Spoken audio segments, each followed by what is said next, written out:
All right. Welcome everyone. Hopefully everyone had a great lunch. We've got some more people coming through, so don't be shy. Come on out to the front. Eric totally won't pick you out individually at all. So what I love about this gig is actually I get to introduce good friends of mine, sit down during their presentations and heckle them during and after. So I do have some dad jokes. Do you want one? Yeah, here we go. This one's about facial recognition. I asked ChatGPT to give me an amazing joke. It was okay, so AI is not going to take over us just yet. So I tried to sneak past a facial recognition camera, but it saw straight through me. Yep, I'm here all week. Anyway, less from me, more from actual smart people. So we have Eric Pinkerton talking about the face of fear, unmasking our anxiety around facial recognition systems. Can we have a warm round of applause for Mr. Eric Pinkerton.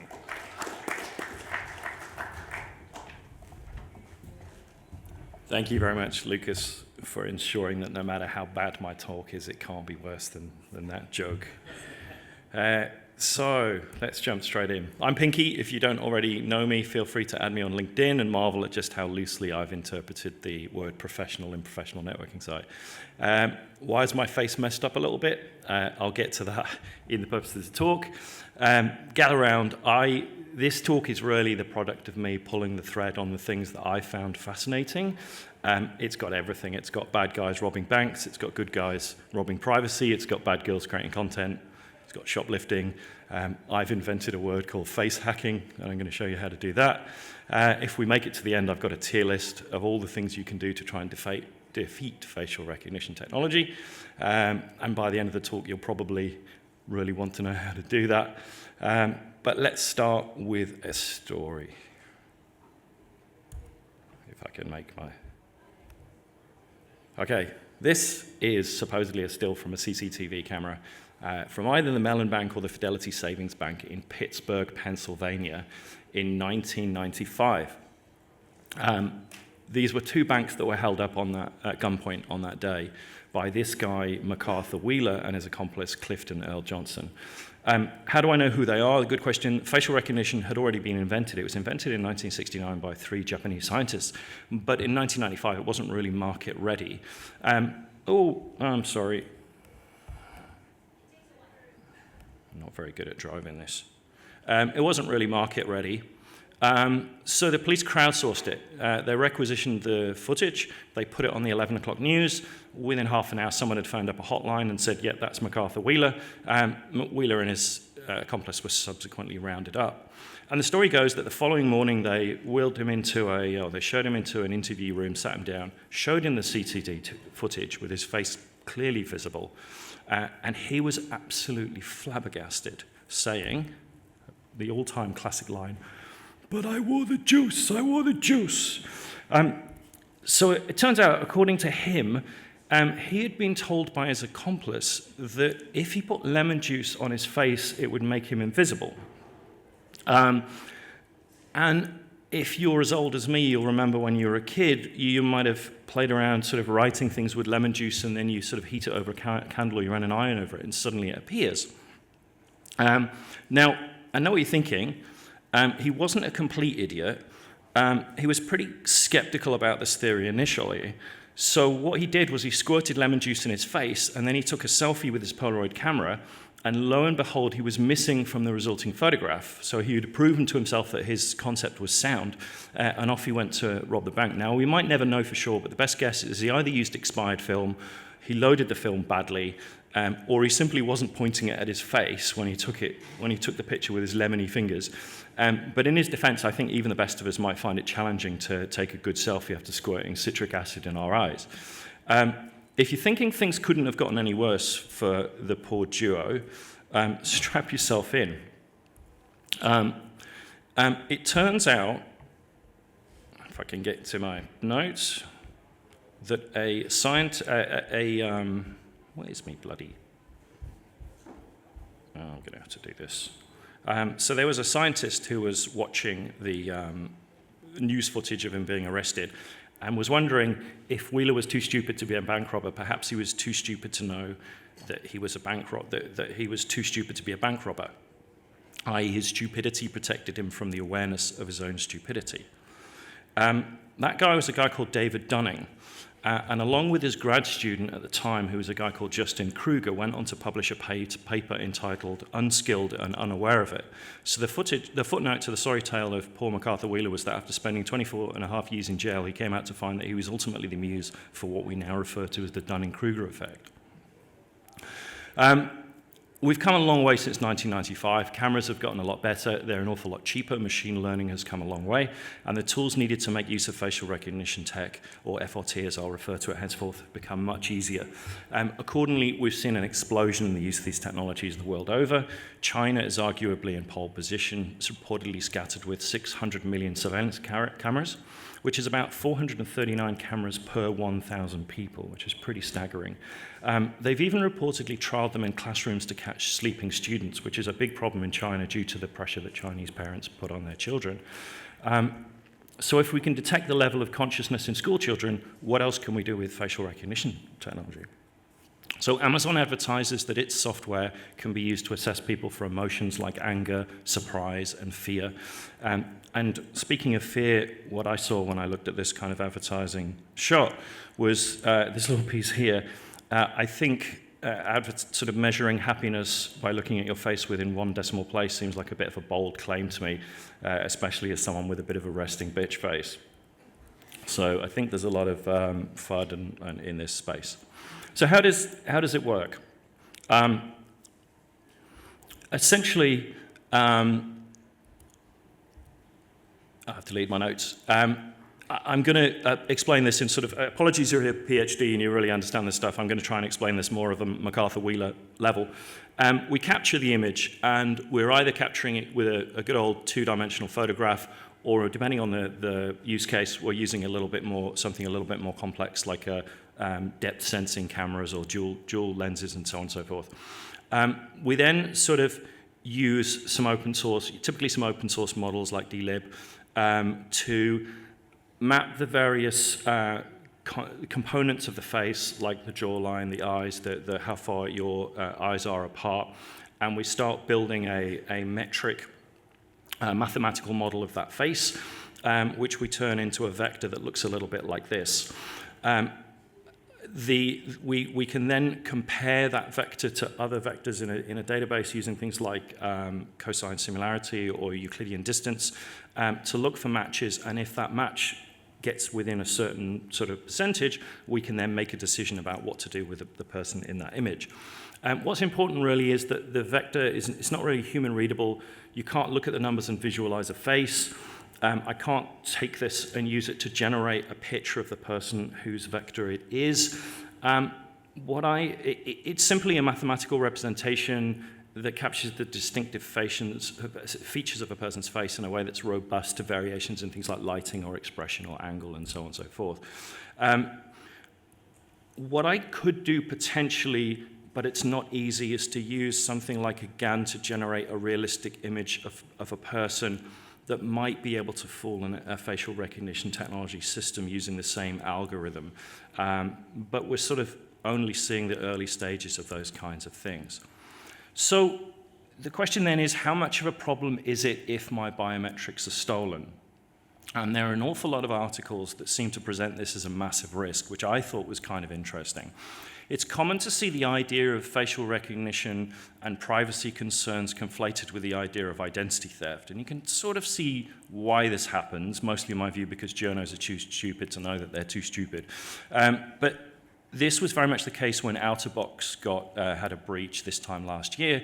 They operated the signing in systems for Clubs New South Wales, and that had a facial recognition component, so problem gamblers could choose to blacklist themselves from a venue, and patrons' faces could be checked against their driver's license, which was also on file. There was lots of resulting stories about the dangers of biometrics that came as a result of this. To me, the real risk in the story was about the driver's licenses in the breach, because that could genuinely be used for identity theft, far more than the risk of people's face prints being leaked. But of course, the idea and the story about people's faces being stolen generates far more clicks. You can explore this concept a little bit better, I think, by using fingerprints, because we've been doing fingers on things a little bit longer than we've been pushing faces in cameras, I'm sure that most of us here will have unlocked a PC or a phone with a fingerprint in lieu of a password. And, remember, we literally leave a copy of that fingerprint on absolutely everything we touch. So conceptually, an attacker can take a picture of a fingerprint, use that fingerprint to etch a PCB, melt a gummy bear on it, and then end up with a working copy of that fingerprint, which can potentially unlock your computer or your phone. It's been proven entirely possible to lift someone's fingerprint and then plant them at a crime scene. This is something called as latent fingerprint fabrication. So leaving your fingerprints on everything you touch might not be a great idea. The thing is that I'm yet to find any evidence that this has ever actually happened outside the movies. It's a really interesting concept, and if you are wrongly accused of a crime, you probably want your legal defense team to be across how it all works. But my view is that it doesn't belong on the risk register of your everyday person. Consider that in 2015, Chinese hackers stole something like 5.6 million fingerprints from the US government. Anyone who'd ever submitted or applied for a US government security clearance and submitted their prints or their fingerprints, the prints were stolen. And in the subsequent 10 years, there was no evidence that data was ever misused. So from a risk perspective, to me, it's a bit of a nothing burger. For facial biometrics, there is a precedent. In February last year, we saw a new iOS Trojan targeting people in Thailand and Vietnam that was designed to steal users' facial recognition data, identity documents, and intercept SMS. And it was called goldpickaxe.ios. It was attributed to a Chinese-speaking threat actor codenamed Gold Factory. To exploit the stolen biometric data, the threat actor used AI face swapping services to create deepfakes by replacing the faces with those of the victims, and then were able to gain unauthorized access to the victim's banking account, or in particular, they were able to authenticate transactions that were above a certain amount. The story was that the banks in Thailand and Vietnam had recently replaced this need for a one-time password with this face scan in order to authorize these transactions. And by using this stolen biometric data, the attackers were able to kind of exploit that. My first thought was that, if I wanted to create a convincing deep fake of someone and I was able to compromise your phone, I'd be far more interested in targeting the photos on that phone or the video on that phone rather than the face print in the banking app. But perhaps they found lots of faces and couldn't work out which one was the owner. Perhaps the way it worked, I never really got to the bottom of that.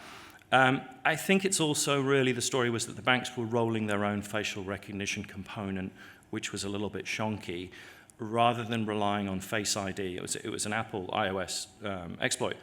So not relying on Face ID, which I suspect was probably around timing in that at that time, not everyone in that region had the Face ID function on their phone, so they couldn't just rely on that. So it may have been a bit of a one-off, and as such a bit of an edge case. But it fuels the notion that attackers who are able to access biometric data can then use AI tools to construct a deepfake and fool other systems. But I am not convinced it's a common thing.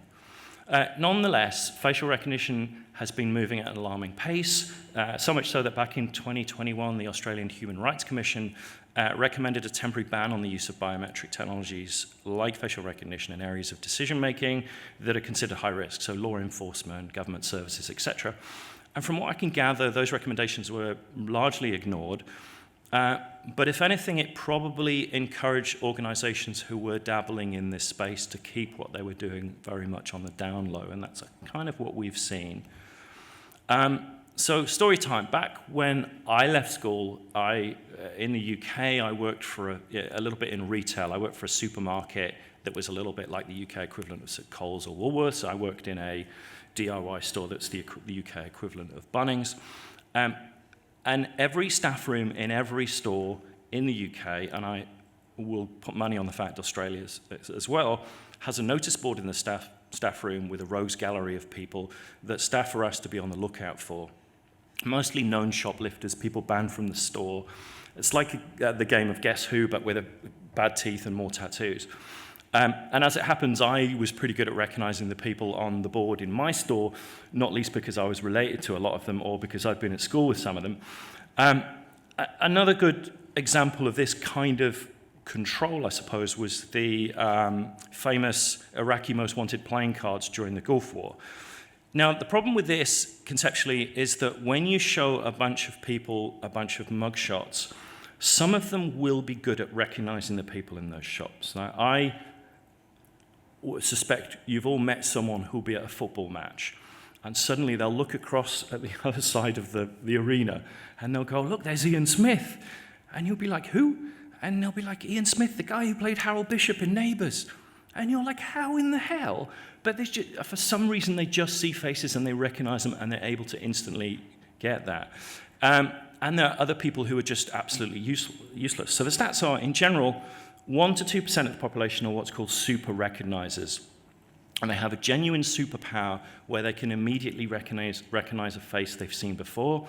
They're often hired by the security services and given grainy black and white photos and then sit and told to watch videos of crowds and see if they can spot them. At the other end of the spectrum, you have about 1% of the people who suffer from something called prosopagnosia, or facial blindness. These are the people that really need this facial recognition technology. So prosopagnosia is a cognitive disorder of face perception, which the ability to recognize familiar faces is completely absent. This is kind of what it looks to them. Does anyone recognize either of these faces? Go on, who was share? Stephen Fry, and very good. So you haven't got prosopagnosia. These two are sufferers of prosopagnosia. Interestingly, I was having a beer with a mate last week who was in a bicycle accident and suffered a brain injury, and he told me he suffers from this now, and he was telling me all the coping mechanisms he uses. If he has to meet one of his friends in a bar that he knows well, he will often choose a very quiet bar, and he will phone them if he thinks he might have seen them, to see if they go for their phone, just to confirm before he goes and embarrasses himself by saying hi to someone he doesn't know. So it's kind of, it is a thing. This is the part of your brain that we know recognizes face. It's called the fusiform face area. And it's the specialized sort of region in your brain that's highly sensitive to faces.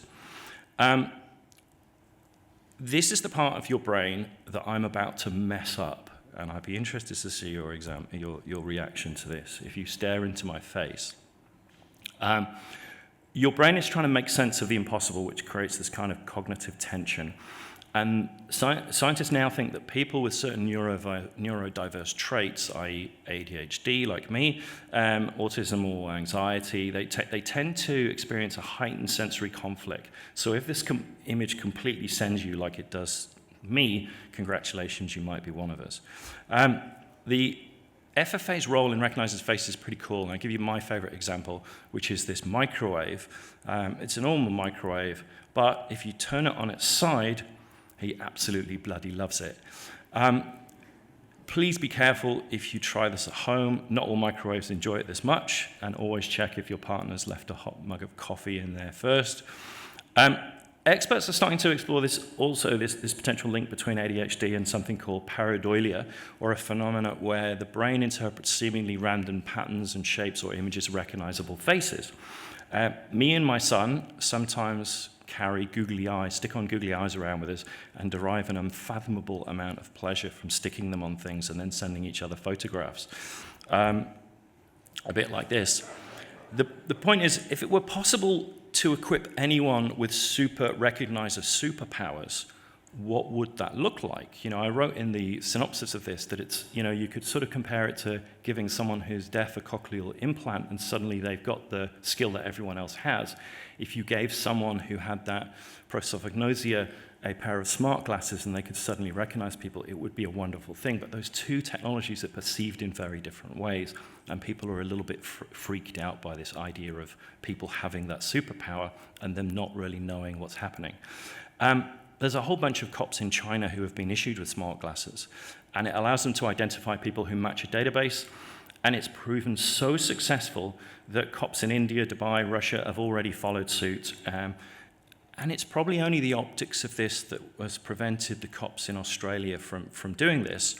But I'll take a wager that the first step on that route will be that they'll start to The functionality will start to quietly find its way into the cameras they have mounted in police cars that are already doing number plate recognition. And eventually, our cops will have smart glasses as well. I'm sure they're playing with this technology, and it's not the technology that's stopping it happening, it's the public perception and the optics of it. The cops are one thing, but what about citizens having this types of technology? You'll remember Google Glass and them all being referred to as glass holes and the sort of uncanny valley element of it. Recently, a couple of students at Harvard vibe coded an app that paired it with a pair of Meta's AI glasses. And of course, the AI glasses were really completely irrelevant to the technology. They could have done it on a phone, but the AI glasses, by their own admission, were just a means to capture sort of someone's face discreetly and, more importantly, make the story go viral, because that was the bit that caught everyone's imagination. Essentially, what they did was they knock up this really kludgy-looking app that streamed the footage via Instagram from the glasses. It did some automated OSINT on the faces that it saw. It took about 5 minutes between clocking someone and coming up with some information that you could browse on a mobile phone that ostensibly included things like your phone number, your address, your name, your social security number. And the footage of them demonstrating this is far more uncomfortable than looking at that picture of me with 4 eyes. They make all these bold claims about this being perfect for scammers, and the potential for abuse is obvious. But I just don't buy it. I mean, we'll walk around a conference with our name on it and our company name, and we're just as vulnerable to someone coming up and pretending that they know us and scam us. I don't think that is make or break for a scammer, just knowing a little bit of OSINT about you.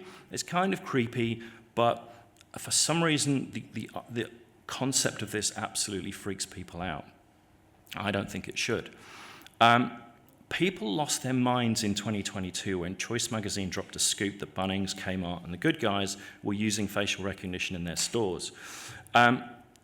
Anxious to avoid all the bad publicity that resulted, Bunnings and Kmart announced that they would pause the use of the technology, and the OAIC, the Office of the Privacy Commissioner, did an investigation.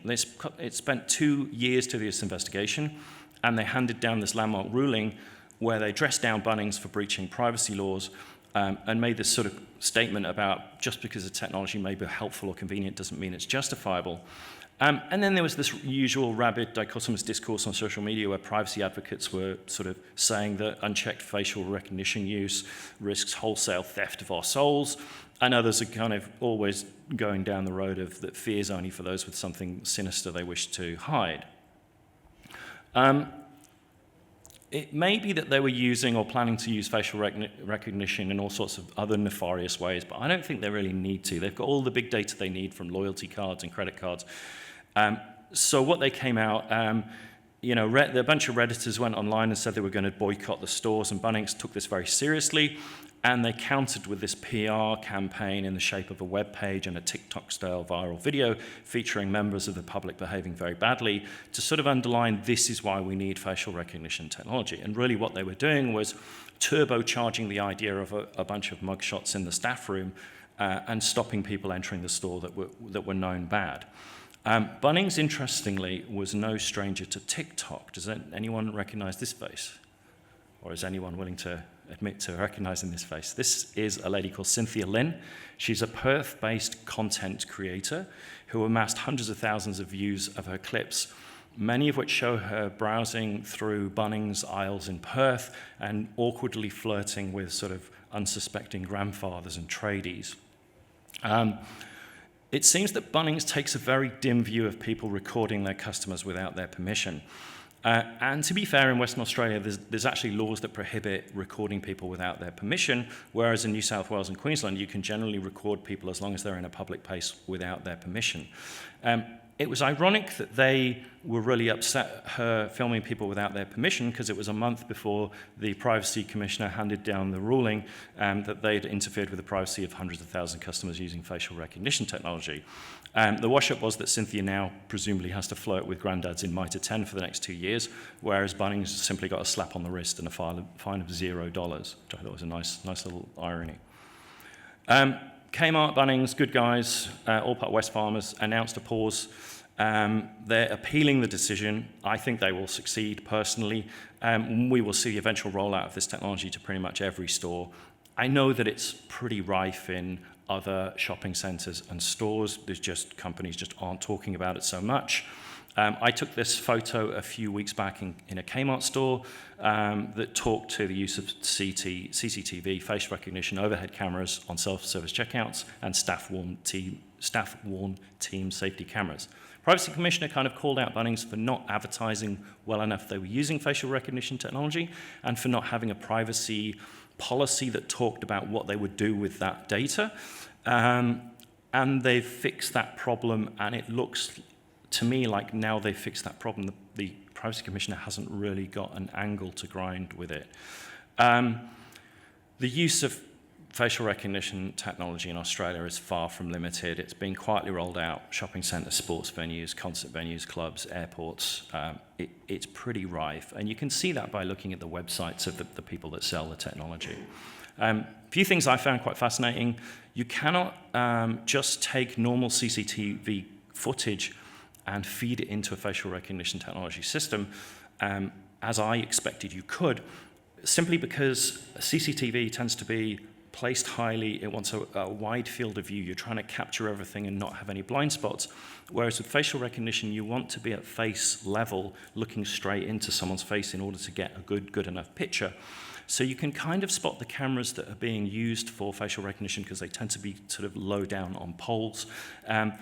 What you're looking at is you're looking for people who are trying to use a sort of natural stadium effect. So if you ever find yourself going down a slow-moving escalator at a nice downward pace, that's often where they will put one of those cameras because your face then isn't occluded by the person in front of you. You can't use them on stairs because people tend to look down at their feet and so on and so forth. So you can, if you start to understand how to place these things, you will start to spot them. I kind of look, it's a bad image, but they kind of look a little bit like this. This was another thing I spotted on entry to a store that talks about facial recognition. So I think we're going to see more and more of it. When I picked this topic, my initial take was, why are people stressed about facial recognition and why is there all this angst about it when the risk doesn't really, to me, add up? There's other stuff that was happening online. So in 2020, there was a Clearview AI case. They scraped all the freely available pictures of people on Facebook and YouTube and other websites. They created a database of about 3 billion photographs and then sold that software to police and law enforcement. And there was a subsequent court case and a settlement with limited sale of Clearview's database. And the whole thing kind of flew under most people's radars. But whilst researching this talk, I read about another tool called PimEyes. And this was the facial image matching tool that the Harvard students I talked about earlier on used in their demo. And it's completely free to use. You can go to this website. You do need a paid subscription to access a lot of the findings. I'll kind of show you a little bit of a demo. But you can use other open source or free tools in order to do reverse image search. Essentially, what you can do is upload a photo or take a nice picture of yourself with a webcam. You get 10 free goes a day, but if you use incognito mode, you can have as many as you like. You have to click on to show you're not a robot. You have to click to agree to their terms of service, which include the fact that you're only allowed to upload a photo of yourself, which there's definitely a photo of myself. You can choose to do a safe search where it includes results from salacious kind of websites and stuff. And I was absolutely blown away when I did this the first time. I encourage you all to have a go of it. Within a very short order of time, it found a whole bunch of pictures of me online, which I didn't even know existed. The other thing that was kind of fascinating to me is in amongst the photos that it found were a bunch of photos that weren't actually of me. They were images that I'd got from one of those AI headshot type services where you upload a photo and it gives you 100 photos of you in various poses and you get to choose. I chose, business-like outdoors, and I chose cyber. And some of them were okay, they looked like me. Some of them were hilarious and I had a full head of hair, which was great. Some of them I looked like the ex-Prime Minister of the UK. But where I'd use these images for fun in things like conference bios, it found those because they had the same facial telemetry as me, which I found really fascinating. And that got my ADHD brain thinking about the risks that no one else was talking about, which is far less sexy than using meta glasses and knowledge of someone's LinkedIn profile to socially engineer them. But if you think about this from an attacker perspective, If you were to create a sock puppet account on something like Ashley Madison and make yourself look like a very attractive lady, and then go on there and flirt with important sounding men, get them to send you a picture of their face, get them to send you lots of other pictures, you could then use this tool to find out who they were in real life, find their LinkedIn, do some open source intelligence, find out who their Wi-Fi is, where they work, and then you could start to blackmail them. Similarly, a lot of OnlyFans content creators have a OnlyFans persona and a real life persona that they might not want to mix. So as a stalking tool, it's kind of quite terrifying. And what I started to think about was, is there a way that I can kind of stop this happening? So it turns out there is a tool which was inspired by the Clearview case called Forks. And it was a bunch of students at Chicago Sand Lab. They developed it back in about 2020. The idea is it puts a filter on your photos before they're uploaded to corrupt them for facial recognition models that scrape online sources. And I immediately downloaded it. I ran it against this image. It took about a minute to produce this, which I can't really tell the difference. I went back to PimEyes and uploaded it to see what would happen, and bang, straight away it found 21 photos of me. What I then realized is that by reading the FAQ on the website is that I, along with everyone else who'd used the tool, had completely misunderstood what it was supposed to do. What it's actually supposed to do is poison the models that are used to create the tools that are able to match, which was completely useless to me because one, there are lots of open source models out there that have already been kind of programmed and built. Two, most of the images of me that have been uploaded weren't uploaded by me, and they're already up there and online. So for me, it was a solution to a problem I didn't have. I thought, what else can I do? So it's 2025, the solution to everything is LLMs. So I went to ChatGPT, created a prompt, can you change the facial telemetry of me in this image so that it can't be recognized by facial recognition? It did a great job, but it came up with a photograph of someone completely different who isn't anything like as attractive to me, which wasn't going to be as successful on my Ashley Madison profile. So what else could I do? So I had a little bit of time. I set about vibe coding my own app. And oh boy, I could do a whole talk about that journey. But what I ended up with was this online React app called Obscurial. And the brief was an app that allows you to manipulate a photo in subtle ways to the point that PimEyes can no longer recognize you, but you can upload it to PimEyes and it can't find the real you. What I found from playing with this tool and experimenting with it was that even if you fire up Photoshop and GIMP and warp your face all over the shop, odds are that PimEyes will still be able to recognize you. And I'm confessed at this point, I'm still at a loss as to how I can defeat this. This is the image I ended up with. And PimEyes is still able to find me from that image. I didn't quite get the 21 photos that the original image got, but it's kind of a little bit spooky. What I ended up doing with the app is I added things like pixelation, blurring, adding a sort of carnival mask and so on and so forth, just so I could have a reference that actually stopped it working. So if a lot of these technologies don't work, and we're concerned about facial recognition, what can we do to defeat it? Obviously, lemon juice is out. If you do a Google search, there are no shortage of people who will sell you products that claim to defeat facial recognition technology. So I had a play. I created my own framework. Is it practical? Is it comfortable to wear? Does it work? How uncool do I look? Will I get arrested immediately? And then I I tried to be cool and funky like the kids, so I did a tier list. And I'll take you through that very quickly. So no surprises, shit tier, the juice. You might smell nice, but getting lemon juice in your eyes is not much fun, and it doesn't work. C tier, we have this blinder. It works, but I've got long eyelashes, so I tend to not be able to open them. It's really hard to see anything. More importantly, you will end up attracting far more attention to yourself than you probably wanted to if you're wearing this in the first place. A student in China built this thing, it's called a face projector. I ended up giving it a D tier. It's massively impractical. It's only going to work in very specific light conditions. It's an interesting bit of research, but yeah, totally useless. One of my favorites is that time Bear Grylls got stung in the face by a bee and became completely unrecognizable. If you upload this photo to PimEyes, it only finds other photos of Bear Grylls in this heightened state of anaphylaxia. So that's a good option in terms of effectiveness, not a good option in terms of comfort. C tier. On Etsy, I found this thing called Face Off Freedom Tees. Completely pointless, doesn't work, shit tier. Good old gas masks, really useful if you're planning on attending a protest where there might be some tear gas. Realistically, it's not that comfortable. Legally, it's a little bit of a grey area. In general, there are no laws against wearing a gas mask. There are laws in Victoria and New South Wales about concealing your identity. So it could be interpreted as preparation for violence or resistance, far more likely to get you arrested and photographed by a professional photographer, which is kind of not the purpose you're setting out for. Guy Fawkes masks, inspired by the movie V for Vendetta, highly effective, not super practical. In most cases, a great way to get arrested because you can't use the personal safety defense you can with a gas mask. You're clearly trying to obscure your identity. Ski masks or balaclavas, great way to keep warm. Look like a member of Pussy Riot or the Provisional IRA, depending on the color you choose. Highly effective for facial recognition technology, not super practical. Very likely to attract attention unless it's snowing, then you might get away with it. Not great. My personal favorite, there are thousands of articles online talking about makeup that will defeat facial recognition. If you paint yourself a bit like a juggalo, apparently facial recognition can't recognize you.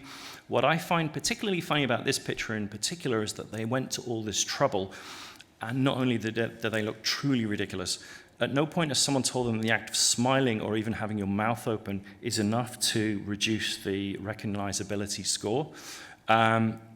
It's why you're not allowed to smile or laugh in your passport photo, and you have to look very dour.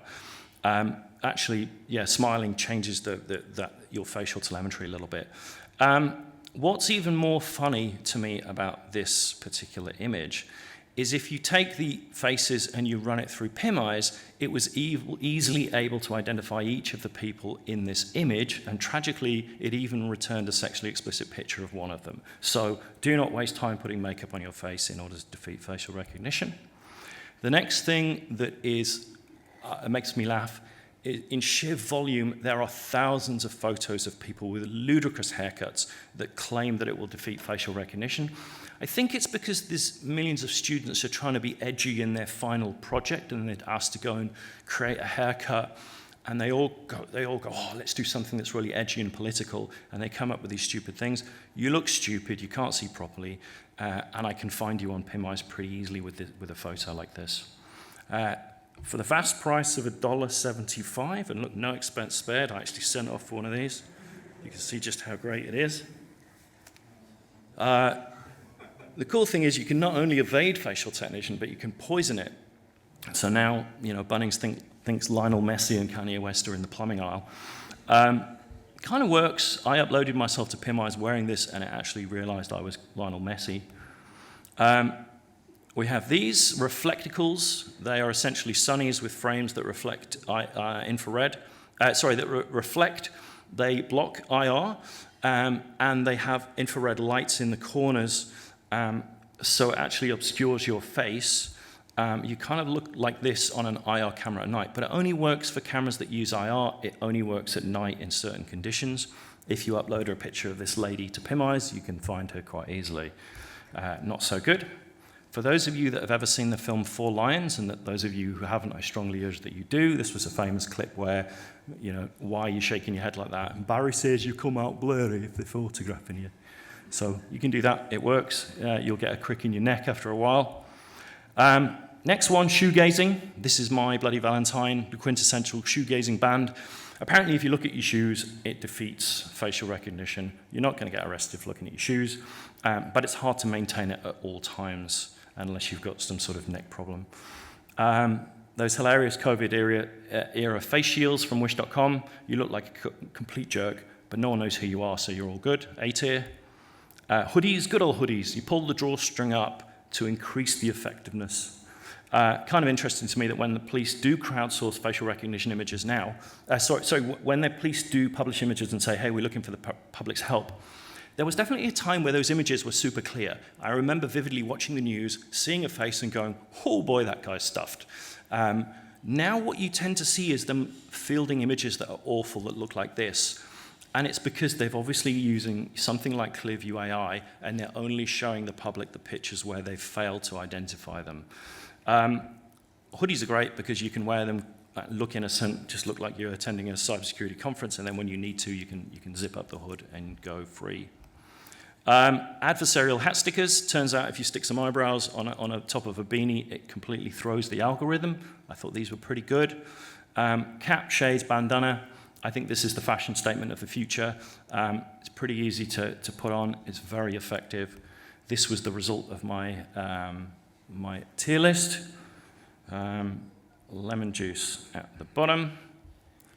And that's kind of me. Thank you. If you enjoyed this and you don't think I'm too stupid to know that I'm too stupid, follow me on LinkedIn. I uploaded my 4-eyed picture to PimEyes and it completely broke it. Come and talk to me if you're interested about this stuff. Hope you enjoyed that.